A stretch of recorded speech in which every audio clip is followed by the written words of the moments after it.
I want to go back for a moment to that first meeting with Priya Anand because I skipped over something that matters. I almost didn't book it at all. I'd had her business card, given to me by Marguerite, sitting in my wallet for nearly 4 months before I called, and when I finally did call, I told the receptionist it was just a general question about employment structures, which was a smaller, safer version of what I actually wanted to ask. I remember sitting in Priya's waiting room that first time, rehearsing how to make my situation sound reasonable rather than dramatic. How to frame 17 years of an uneven family arrangement as a tidy hypothetical rather than my actual life. When she finally asked me plainly, "So what brings you in today, Colleen?" I heard myself say, "I probably don't need to be here, I just want to understand my legal footing in case anything ever happens," already apologizing for taking up her time before I'd said a single fact.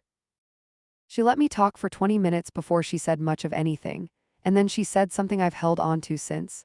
"Colleen, in 17 years of doing this work, I've noticed that the people who genuinely don't need to be here don't spend the first 20 minutes of the appointment convincing me they don't need to be here. You've come in with an entire timeline memorized. That's not nothing. I didn't book a follow-up that day. It took the deed sitting unopened in my drawer another 8 months before I called her back. But that first meeting planted something, the idea, still new to me at 40, that my situation might be real enough to have an actual name, rather than just a feeling I was supposed to keep managing quietly on my own. Age 41, the hip surgery. In late January, my father had his second hip replacement. The first, 3 years earlier, had gone smoothly. This one didn't. There were complications with the anesthesia, a longer hospital stay than expected, and afterward, a course of pain medication that left him foggy most afternoons, sharp in the mornings, unreliable by 4 o'clock. I moved into a kind of quiet emergency mode. I was at the warehouse by 6:30 every morning to get ahead of anything that needed my father's mental clarity before the medication kicked in, and most nights I drove to his and Patricia's house afterward to go over anything that had come up: supplier calls, a check that needed a second signature, a delivery dispute with a client in Kettering. Dennis, during this same 6-week window, was by his own description at a family dinner, holding down the fort. What holding down the fort meant in practice, based on what I reconstructed later from timestamps and call logs, was showing up around 10, leaving by 2. And spending a significant amount of that window on the phone with a man named Kurt Alvarez, a business consultant Dennis had hired without telling me, without telling my father in any state of mind clear enough to actually consent to it, and without it appearing on a single company invoice I processed. I didn't know about Kurt Alvarez yet. I want to be honest about the timeline because a good story doesn't cheat the order of discovery. I only learned who Kurt Alvarez was 3 weeks later, and when I did, it changed the entire shape of what I thought was happening to my family. What I did notice during those 6 weeks was smaller and stranger. My father, groggy on a Tuesday afternoon, signing a stack of papers Dennis had brought to the house. Papers I never saw the contents of, while Patricia was at a follow-up appointment of her own and I was 40 minutes away handling a vendor dispute. When I asked my father about it that evening, fully lucid by then, he frowned and said, "Dennis said it was routine insurance renewal stuff. I don't really remember, honestly, ask him." I asked Dennis. He told me easily, warmly, "Don't stress about it, Colleen, just some operational paperwork, boring stuff. I didn't want to bother you with it while you had so much on your plate already." I didn't want to bother you with it. That's the machinery again, dressed in kindness. Notice the shape of it. The same instinct that had, for 30 years, rooted every hard conversation around me and toward my father had now flipped, routing something clearly significant around my father in his most vulnerable and least lucid weeks, and toward Dennis, who framed the exclusion as consideration for my workload. There's a smaller moment from those 6 weeks I still carry, a genuine warmth in the middle of everything else. Ivy, 16 by then, drove herself over one Saturday, her first month with a license, proud of it in the specific, careful way new drivers are, just to sit with my father while I ran to the pharmacy. And when I got back, she was reading him the sports section out loud, because his eyes were too tired from the medication to focus on the small print himself. "Grandpa says I read the box scores wrong," she told me, laughing, "but he won't tell me the right way, he just keeps correcting me one word at a time."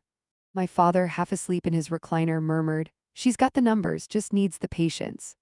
I stood in that doorway a long moment, watching them, thinking that whatever else was true about this family, there were still threads in it worth protecting. I also want to tell you about the one time during that window that I almost caught it early. It was a Wednesday evening, and I stopped by unannounced to drop off a stack of documents that needed my father's signature for an unrelated supplier renewal. And I found Dennis's car already in the driveway. And through the front window, before I even reached the porch, I saw the two of them at the kitchen table, my father, glasses low on his nose, and Dennis, leaning in close, tapping a pen against a page, talking fast and low in a way I didn't have a name for yet. I knocked. Dennis straightened up immediately, folded whatever was on the table into a manila folder, the same folder I'd realize weeks later that would end up on my own desk, and said, "Breezy, just going over some renewal stuff with your dad, don't want to bore you with the details."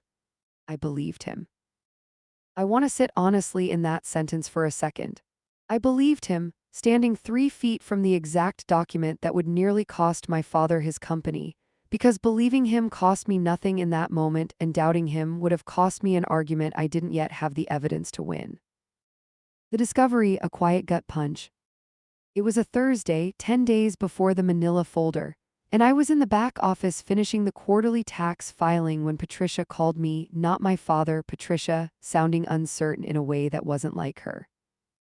"Colleen, honey, I don't want to start something," she said, "but Walter got a call from the bank today about refinancing something, and he didn't know what they meant, and it scared him. He asked me to just mention it to you, quietly." I called the bank the next morning, using my standing authorization as the company's financial officer of record, and asked what the call had been about. The loan officer, a woman I'd worked with for 6 years and who trusted me, told me, assuming I already knew, that Dennis had submitted paperwork 3 weeks earlier requesting the bank's cooperation in a restructuring of the company's ownership documentation, in anticipation of a transfer of majority operating control, pending my father's signature. I asked her to send me everything on file. What arrived that afternoon was not dramatic. That's what I want you to understand about this moment. There was no shouting, no screen door slamming, no group chat leaked across a family reunion. It was a PDF, 11 pages. A cover letter from Kurt Alvarez, LLC, Business Transition Consulting, outlining a proposed restructuring in which Dennis would assume 51% operating control of Marsh Roofing Supply, citing my father's recent health developments and desire to reduce his operational burden, with a signature line for Walter Marsh. Dated 11 days earlier during the second week of his most medicated post-surgical fog, and notarized by a notary I had never heard of, at an address I didn't recognize 40 minutes outside Dayton, the same town I would later confirm where Kurt Alvarez's office was located. I sat very still for a long time after I read it. I didn't call anyone. I didn't cry. I remember the particular quality of that stillness because I think people expect a discovery like this to feel like an earthquake, and it didn't. It felt like the floor I'd already suspected was uneven finally being measured with a level, and finding out it was, in fact, exactly as uneven as I'd feared, 3/4 of an inch off, precisely quantified, no longer a feeling but a fact. I went to my desk. I opened the bottom drawer. I took out the unopened envelope from the county recorder's office that had been sitting there for 6 weeks, and I finally opened it.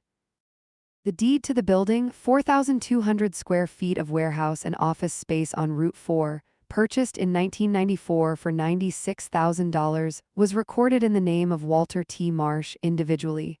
Not the corporation, not a partnership. Walter T. Marsh. My father had, for reasons I'd never know for certain, maybe an old accountant's advice, maybe simple habit from before the company incorporated, never transferred the real property into the business entity.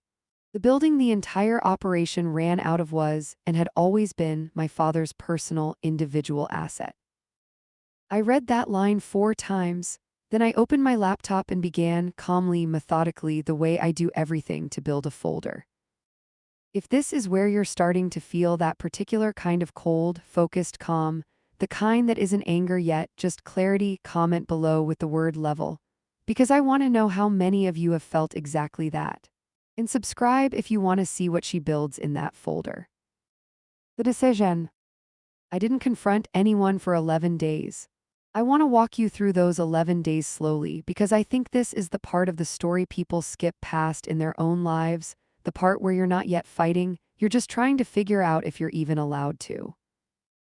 I want to start with the drive home the night I opened both envelopes, the bank's PDF and my own deed printout, because I think it's the truest 30 minutes of this entire story, even though nothing dramatic happened during it. I didn't call anyone.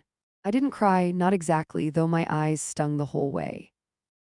I drove the long way home, past the old house on Ridgeview that my father had sold when I was 31, past the diner behind which the original warehouse lot used to sit, and I found myself doing something I hadn't done in years. Counting backward through every single memory I had of being handed a set of keys, a ledger, a clipboard, a responsibility nobody thought to compensate, and asking each one the same question: was this ever going to end with my name on anything? I didn't have an answer yet. I just knew, somewhere around the third stoplight, that I was finally, actually asking the question, instead of quietly deciding in advance that the answer would disappoint me and therefore wasn't worth asking. The first thing I did the next morning was call my attorney, Priya Anand. I sat in her office with the 11-page restructuring packet and the deed printout side by side on her desk, and I remember she read through both documents twice before she said anything at all. "Okay," she finally said. "First, breathe. This document isn't a done deal. A notarized signature obtained from a person on a documented narcotic pain regimen without the knowledge of his existing financial officer or his spouse for a restructuring that would materially disadvantage him is exactly the kind of thing that gets challenged and often unwound. Second, and I want you to really hear this part, the building isn't even in the entity they're trying to restructure. Whatever Dennis thinks he's about to get majority control of, he doesn't control the roof over its head. Literally." She said the second part almost gently, like she could tell I hadn't fully let it land yet. I hadn't. I think some part of me was still waiting for someone to tell me I was overreacting, that there was an innocent explanation, that this was a misunderstanding I'd feel embarrassed about later. Priya did not tell me that. She told me the opposite, plainly, the way a good lawyer does. "This looks like an attempt to use your father's medical vulnerability to acquire control of an asset while cutting out the person who has actually been running it. I'd want to know a lot more about Kurt Alvarez before we do anything else." I asked her almost sheepishly whether I was being paranoid, whether there was a version of this where Dennis genuinely believed he had my father's blessing, misguided but not malicious. Priya set her pen down and looked at me directly. "Colleen, I want you to notice something. You've asked me 3 times in the last 10 minutes whether you're overreacting. I've read the document. I've read the deed. You are not overreacting. I think you've spent so long being the person who absorbs things quietly that even now, holding actual evidence of a fraud attempt, your first instinct is to check whether you're allowed to be upset about it. You are allowed. The document tells you that. You don't need my permission, but if it helps, you have it." I sat in my car in her parking lot for 10 minutes after that meeting before I could make myself drive anywhere. It wasn't the legal analysis that undid me. It was being told, by someone with no stake in my family's approval, that my instinct to double and triple check my own right to be upset wasn't caution. It was a symptom. I hired a private investigator that same week, a retired county fraud examiner named Beverly Tallon, working out of a strip mall office with a $1,800 retainer, who took one look at the 11-page packet and said, without any drama at all, "I've seen this exact playbook 4 times in 11 years. It always starts with the medication." What came back from Beverly 4 days later was not shocking so much as it was clarifying. Kurt Alvarez had no formal business consulting license registered anywhere in the state of Ohio. He had, however, done restructuring consulting for 2 other small family businesses in the region, both of which had ended in prolonged litigation, and both of which involved an aging parent, a medicated recovery period, and a sibling suddenly acquiring majority control. In one of those 2 prior cases, Beverly told me the sibling had actually succeeded. The aging parent had died before the restructuring could be challenged, and the family was still, 3 years later, locked in probate litigation over what remained. That detail sat heavy with me for days. It meant this wasn't improvisation. It meant Dennis, or at minimum Kurt Alvarez, had a template, a known sequence of moves, and my father's hip surgery hadn't caused this so much as it had simply provided the opening it was already built to exploit. Dennis had paid Kurt Alvarez $4,000 from a personal account that, when I cross-referenced dates, corresponded almost exactly to a series of withdrawals from the company's petty cash and a consulting reimbursement line item Dennis had approved himself, using signing authority my father had granted him years earlier and never revoked. A $4,000 line item I had. I realized with a specific kind of nausea, personally reconciled in the company's books 2 weeks earlier without a second thought. Because Dennis approving Dennis's own reimbursements had simply become background noise to me by then, the way a familiar rattle in an old car stops registering as a warning sound. I called my brother Craig mostly because I needed to hear another human voice say the thing out loud with me. I read him the restructuring packet over the phone, slowly line by line, and I could hear him go quiet in a way Craig almost never went quiet. "Say that dosage date again," he said. I said it again. "Colleen, that's during the week I visited him and he called me by Dad's name. Twice. I thought it was funny at the time. I told Mel it was funny. His wife's name." I heard something crack a little in his voice, the specific sound of a person realizing a joke they told wasn't actually a joke. Craig, true to the shape of things, was still slower to act than I needed him to be that week. Man, I don't know, maybe Dennis really thinks Dad's on board. Maybe he's not lying so much as he's, I don't know, convincing himself. And I understood, sitting on the phone with him, that Craig's entire life had been built on the assumption that things worked out, that conflict resolved itself, that somebody else, usually me, handled the parts that required actual friction. I loved him, I still love him, but I hung up that call knowing he wasn't going to be the person standing next to me, at least not yet, when this mattered most. I called Denise too, more out of duty than expectation, and she cried on the phone and said, "I can't be in the middle of this, Colleen, please don't put me in the middle of this." And I told her gently that I wasn't asking her to be in the middle of anything, I was just telling her what was happening to our father. "You always do this," she said, through tears. "You always make everything into a whole big thing." And I remember sitting with that accusation for a long moment before I answered, because I wanted to make sure I answered it honestly rather than defensively.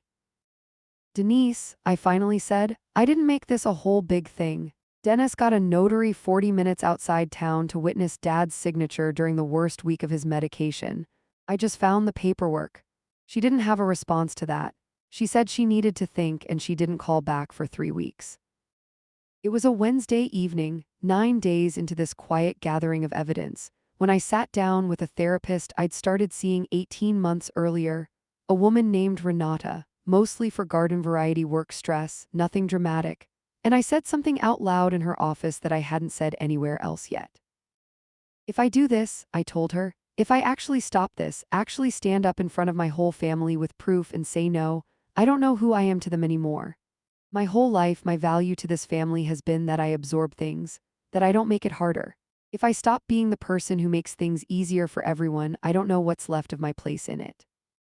Renata let that sit in the room for a while before she said anything. Then she asked me a question I've thought about almost every day since. "Colleen, what do you think happens to a person's love for you if the only thing propping it up is your usefulness?" I didn't have an answer for her that night. I want to be honest with you, I still don't have a complete answer, even now, even after everything that happened next. But I think that question was the real turning point of this whole story, more than the deed, more than the folder, more than anything that happened at the dinner table 3 weeks later. Because up until that question, I had been operating from fear, the fear that if I stopped absorbing, I would simply cease to exist in my family's eyes, the way a tool ceases to be interesting once it's set down. And after that question, I started operating from something else. Not anger exactly, more like permission. The plain, quiet permission to find out what was actually true instead of what I'd been afraid was true. Renata asked me one more thing that session, almost as an afterthought, though it turned out to be the thing I kept coming back to for months. "When you picture yourself actually confronting them," she said, "what's the worst thing you're afraid will happen?" I answered without thinking, which is unusual for me. "That they'll agree with me, that Dennis will say, 'Fine, you're right, you've always just been the help,' and everyone will just nod. And I'll have spent all this energy proving something that deep down they already believe and don't feel bad about." Renata let that sit for a while too. "And if that happens," she finally said, "what does it cost you to know it compared to what it costs you not to?" I didn't answer her that night either. But I wrote the question down on a sticky note and put it inside the front cover of the binder I hadn't built yet, and it was still there 3 weeks later, the night I opened that binder on Patricia's good tablecloth. There's a second conversation from that same week I want to tell you about, smaller, less dramatic, but it mattered just as much. I told Patricia, not my father, Patricia, the one person in this whole story who'd never once asked anything of me and never once treated my competence as a given, what I'd found 2 days before the dinner, because I didn't think it was fair to ambush her at her own table without warning. She was quiet for a long moment on the phone. Then she said, "Colleen, I've watched this family for 11 years now, from the outside mostly, because that's where a second wife sits whether she wants to or not. I've watched what gets asked of you and what gets forgiven in everyone else. I want you to know that whatever happens Thursday, I'm not going anywhere, and I'm not going to pretend I didn't see this coming because some part of me did." Then she added, quieter, "Bring the deed. People believe paper faster than they believe daughters. It shouldn't be that way, but bring the paper." I think about that sentence more than almost any other piece of advice I received that whole stretch. People believe paper faster than they believe daughters. It's a sad thing to be true. It was also, I came to understand, exactly why the binder mattered as much as it did. Not because the facts inside it were more real than my 17 years of lived experience, but because my family had spent 17 years training itself not to fully hear me unless I arrived with something they couldn't argue with. I want to tell you about the actual physical process of building that binder, because I think the mechanics of it matter as much as the emotional arc around it. I didn't do it in one sitting, in some cathartic all-nighter fueled by righteous anger. That's not how I work, and honestly, I don't think it's how most real reckonings work either. I did it in small, careful sessions after the warehouse closed, an hour or two at a time, going back through 17 years of records I already technically had access to because I was the one who'd filed most of them in the first place. The hardest part wasn't finding the numbers. The numbers had always been sitting there, in filing cabinets and QuickBooks archives I could access with my own login. The hardest part was allowing myself to add them up into a single total, because as long as each instance stayed separate, the $14,300 discrepancy here, the $22,000 house sale gift there, the $71,400 Springfield loss somewhere else, I could keep telling myself each one was its own isolated decision my father had made, reasonable in its own context, none of them proof of a pattern. It was only when I put them all on one spreadsheet, side by side, dated, sourced, and let the total column calculate itself, that the number $214,600 appeared on my screen, and I sat back in my chair and didn't move for a long time. I called Marguerite that night, the accountant friend who'd told me years earlier over that napkin lunch that what I was describing sounded like financial abuse. I read her the total. She was quiet for a moment, and then she said, "Colleen, I want you to hear this the way I mean it, not as an insult to your dad. You've been running an audit on your own family for 17 years and refusing to let yourself see the conclusion. You already knew this number was going to be big. You just needed the excuse to finally add it up." I spent the following 4 days building what I would eventually bring to that dinner table. A single black binder, tabbed, containing the county deed printout, the 11-page restructuring packet with the notarization details highlighted. A spreadsheet, 11 columns wide, tracking every documented instance across 17 years in which company funds or family assets had moved toward Dennis without equivalent accountability, totaling $214,600 in traceable transfers, forgiven debts, absorbed losses, and undisclosed consulting fees. And a 1-page letter from Priya Anand, on firm letterhead, stating plainly that any restructuring executed during a documented period of post-surgical medication, without the knowledge of the company's financial officer, would very likely be challengeable. And that her office had already begun the process of filing a protective notice with the county recorder's office regarding the building's title, simply to prevent any further undisclosed action while capacity and consent were being reviewed by an independent physician. I did not tell Dennis any of this was coming. I did not tell my father either, not because I wanted to blindside him, but because Priya had advised me, gently, that involving him fully before we understood the extent of his current cognitive clarity could actually complicate any future legal review of his consent. I told him only this the Sunday before. Dad, I need you and Patricia to come to dinner Thursday. I found something with the deed I need to show you. It's not bad news about you, it's about the building. I need you there. He said okay, he didn't ask more. I think, somewhere underneath the fog of the last 6 weeks, some part of him already knew. This is usually where I tell you to imagine what happens next, but honestly, I want you to sit in this moment with me for one more second. 11 days of quiet building. No shouting, no confrontation yet, just a woman with a binder. If you've ever done this, built your case in silence before you ever said a word out loud, comment binder below. I read every single one. The confrontation. Thursday dinner was at my father's house. Patricia's dining room, technically, with the good tablecloth out because Patricia always put the good tablecloth out for family dinners. A small kindness that felt almost unbearable given what I was about to do to the evening. Craig came with his wife and Ivy, who was 9 by then and immediately disappeared to the den with a coloring book. Denise came alone, sitting close to the door the entire meal like she was ready to leave the second things got uncomfortable. Dennis arrived last, 15 minutes late, in good spirits, talking about a fishing trip he had planned, entirely unaware that the folder sitting beside my plate was not a coincidence. I let dinner happen first. I want to be clear that I wasn't performing patience. I genuinely believe people deserve to eat a meal before you take something from them, even when what you're taking is something they were never entitled to. We talked about Ivy's school play. We talked about Patricia's latest scan, clear, thank God, 6 months clean. It was, for about 40 minutes, an ordinary family dinner, and some small, tired part of me wished it could just stay that way. Then Patricia cleared the last of the plates and I said, before everyone gets up, I need us to talk about something. Dad, this involves you most, so I want you to just listen and I'll answer any questions after. I opened the binder. I laid out the county deed first, sliding it to the center of the table and said evenly, this is the deed to the warehouse building.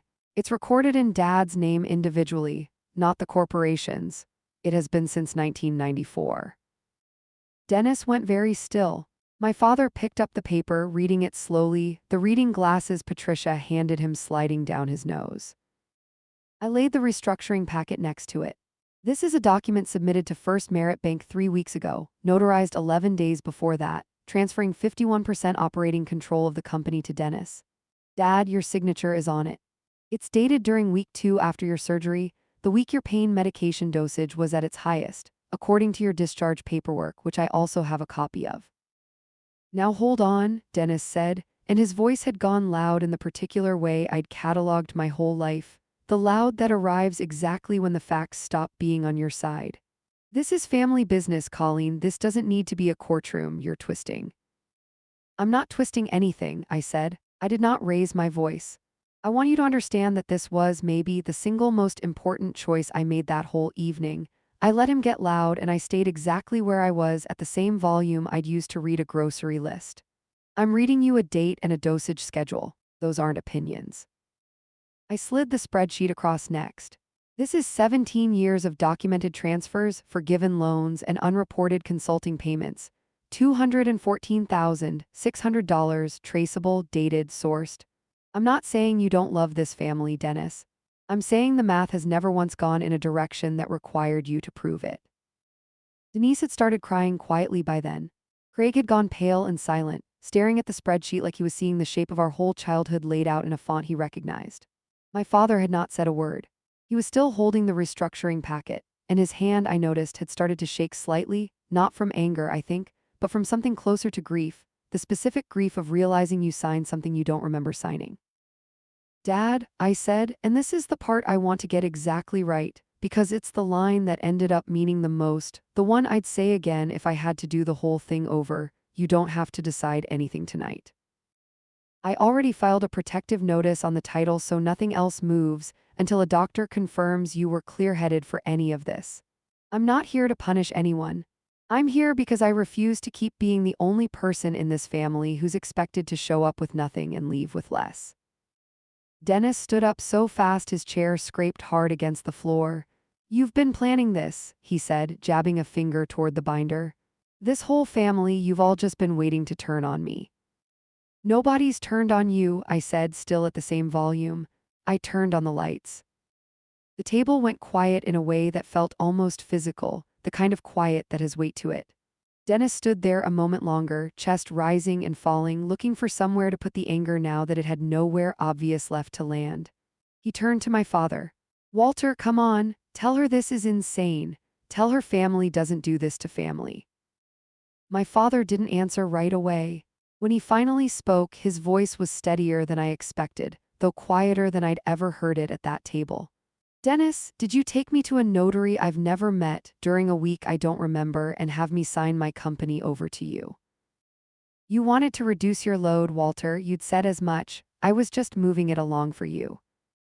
"That's not an answer," my father said, and something in the room shifted at that. Craig sat up straighter, Denise stopped crying long enough to watch, and I realized this was the first time in my entire life I had heard my father decline to soften a hard question for Dennis's benefit. Dennis tried once more, quieter now, aiming for reasonable. "I've given 25 years to this family, Walter. 25 years, doesn't that count for something?" "It counts," I said before my father could answer, and I want to be honest that I said it gently, not to wound him further, but because I believed it. "It counts, Dennis. Nobody in this room is saying it doesn't. But counting for something and being owed control of a company you don't have a deed to, obtained from a man on painkillers, those aren't the same ledger. You can't move an entry from one column into the other just because you're tired of where you're sitting." That's the line that actually silenced him more than the deed or the spreadsheet. I watched it land, watched something in his face go slack, like he'd been arguing against a case he hadn't fully let himself hear until that exact sentence. He sat back down. Nobody spoke for what felt like a full minute, though it was probably 15 seconds. "That's the line. That's the one people quote back to me now, more than any other sentence in this whole story." I turned on the lights. I didn't plan it. It came out of me flat and calm, and I watched it land across the table like a physical thing, watched my father's face crumple in a way I'd never once seen it crumple in 41 years, watched Dennis's jaw work like he wanted to say something and couldn't find the shape of it. He did have one real moment, I want to be fair to him, one crack in the performance that I think was genuine. He sat back down slowly and put both hands over his face, and when he spoke again his voice had dropped entirely out of its earlier volume. "I'm 54 years old," he said, quiet almost to himself. "I've never once had something that was mine, not really. Walter always had the company, you always had. I don't know what you had, Colleen, but you always had something. I just wanted one thing that was mine before I ran out of time to have it." I believe that was true. I still believe it was true, even now. It didn't undo $214,000, and it didn't undo a notarized signature obtained from a medicated 73-year-old man. But I think Dennis really did feel, underneath all of it, like the family shape had never once made room for him to be anything other than the one who got helped. That doesn't make what he did right, but it made him human in that kitchen, in a way the loud version of him rarely let me see. My father finally spoke. He looked at the restructuring document in his hand, then at Dennis, then at me. "I don't remember signing this," he said. "I want you to know that I don't remember it at all." Nobody said anything for a long moment. Patricia reached over and took my father's free hand. "I think," my father said slower now, "I think we're done with dinner." Patricia walked Dennis to the door herself, which surprised everyone, including, I think, Dennis. I couldn't hear what she said to him on the porch, but I watched through the window as she spoke for maybe 30 seconds, calm, direct, her arms crossed, and Dennis nodding along with his eyes down, and then she came back inside and simply said to the table, "He's going to be all right getting home." Nobody asked what she'd told him. I've wondered about it since, and I've decided I don't need to know. Some conversations belong entirely to the people who had them. Craig walked me to my car afterward, quiet the whole way across the driveway, and right before I got in he said, "I should have believed you faster," on the phone. "I'm sorry I made you convince me." I told him it was okay, though I remember thinking, driving home, that it wasn't entirely okay, not yet, but that an apology offered without being asked for was still worth more than most of what I'd collected from this family over 4 decades, and I decided right there in the driver's seat to let it be enough for that night. Denise didn't say much to me at all before she left, which stung more than I expected it to. She hugged me at the door tightly and whispered, "I'm proud of you," and then left before I could answer, and I sat with that sentence a long time afterward, turning it over. Proud of me for what exactly, I wondered. For finally making the fuss she'd accused me of making 3 weeks earlier? I think in her own complicated way, she meant it as a genuine repair, and I've chosen in the months since to receive it as one. Aftermath. The following weeks did not resolve into anything clean, and I want to tell you honestly what actually happened, rather than what would make a tidier ending. My father's doctor confirmed, in writing, 3 weeks later that his cognitive clarity during the relevant window, based on documented medication dosages, and standard postoperative delirium risk for a man his age, was, in the doctor's professional opinion, not reliably sufficient for the execution of significant legal or financial documents. My attorney used that letter, along with the timeline, to formally void the restructuring paperwork. The protective notice on the deed converted into a permanent record clarifying, beyond dispute, that the building had always belonged to my father individually. A fact Dennis had apparently never bothered to check before spending $4,000 of company money on Kurt Alvarez to help him take control of a company that didn't even own the ground it stood on. My father did not press criminal charges. I want to be honest that a part of me wanted him to. The $214,000 taken as a whole pattern likely constituted something closer to fraud than family generosity. But he was 73 years old and tired, and he said to me quietly a week after the dinner, "I can't put my brother in a courtroom, Colleen. I know that's not fair to you, but I can't do it." I didn't fight him on it. I'd gotten what actually mattered to me, which was never punishment, it was simply the stopping. What did change structurally, permanently?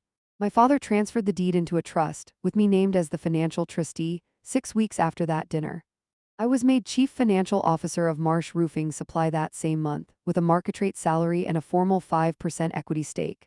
The first ownership of anything that had ever had my actual name on it, 17 years after I'd first asked. Dennis's signing authority on all company accounts was revoked.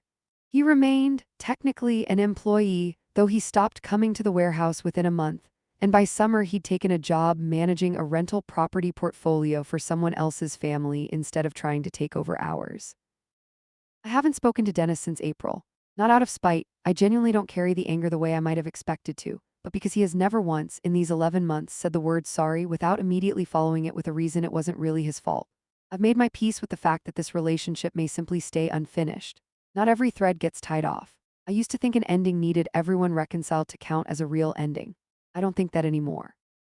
Denise and I are slowly rebuilding something, mostly over small things she calls now, sometimes just to talk, not just to manage a crisis.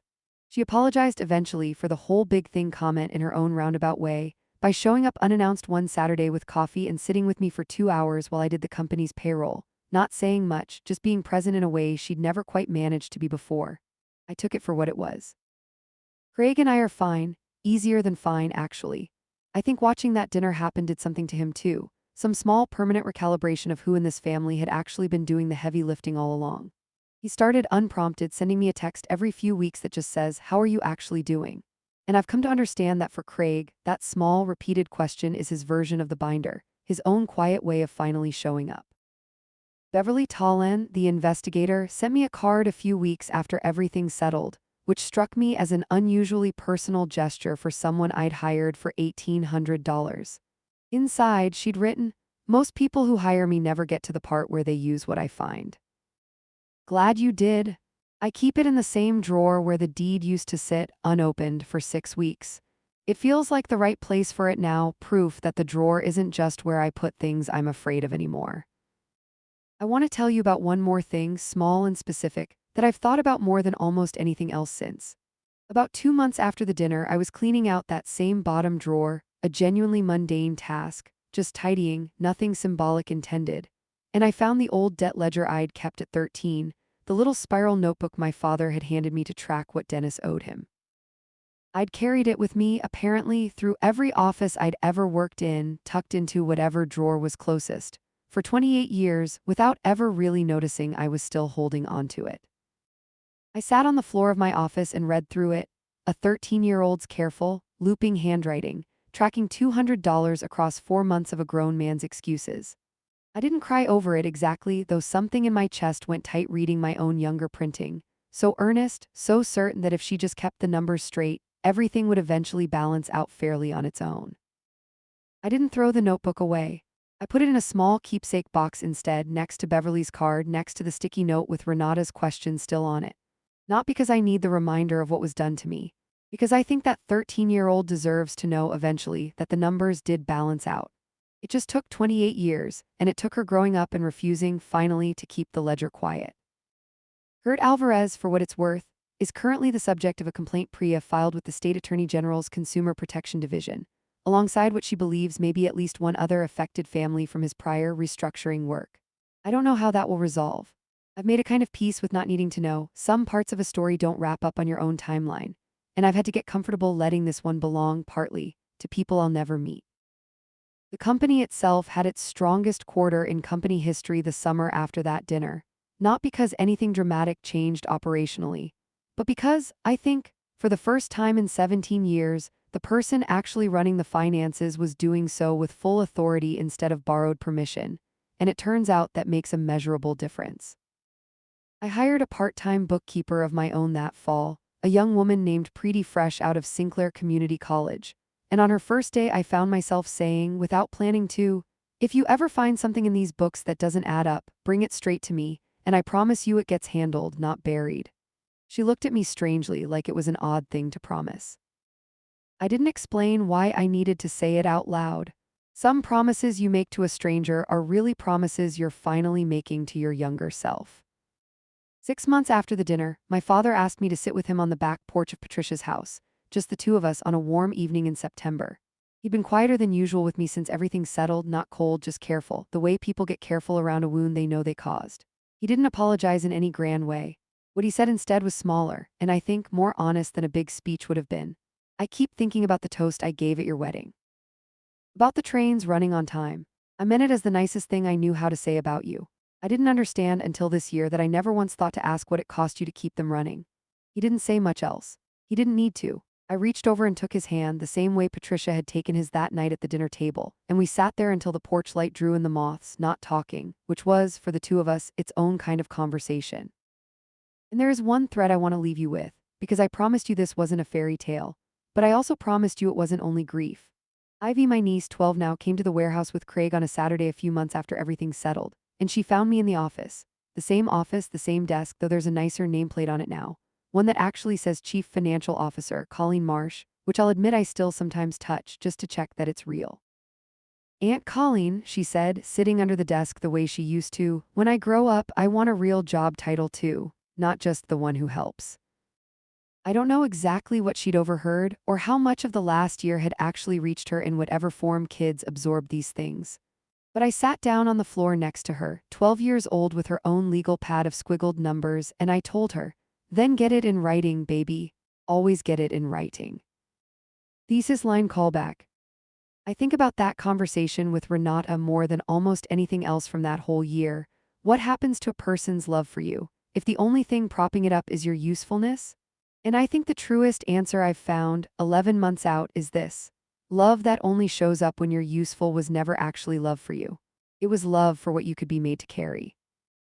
I'll say it the way I first said it out loud to myself in my car, the week after that dinner, because it's the line I'd want you to remember if you remember nothing else from this whole story.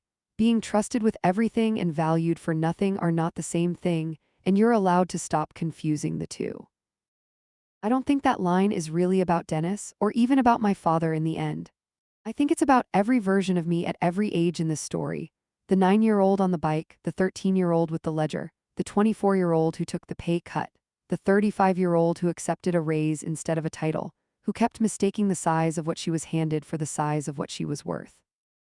Being handed the keys isn't the same as being handed the deed. I spent 32 years holding the keys and calling it ownership. I know the difference now. I paid a fair amount to learn it, and I'd still, if you asked me, tell you it was worth the tuition. Outro. If you made it all the way here, thank you. Genuinely. This one took a lot out of me to tell, and I hope some part of it found you at the right moment. Somewhere in the last 2 hours, I think most of you probably recognized a version of your own family in at least one small detail, a bonus that never came, a title that got explained away, a phone call where someone told you not to make it a whole big thing. I want you to know, if that's you, noticing the pattern is not the same as being ungrateful for the people who love you. You're allowed to hold both the love that was real and the ledger that was never balanced. If you've got your own version of a binder, your own version of a deed nobody expected you to check, I'd love to hear it in the comments, whatever piece of it you're ready to share. You don't have to tell the whole story. Sometimes just the first sentence of it, typed out and posted, is its own kind of turning the lights on. Share this with the person in your life who's always been the reliable one. They'll know exactly why, probably before they finish the title. And if you want more stories like this one, hit subscribe. I'm not going anywhere, and neither, I hope, are you. I'll see you in the next one.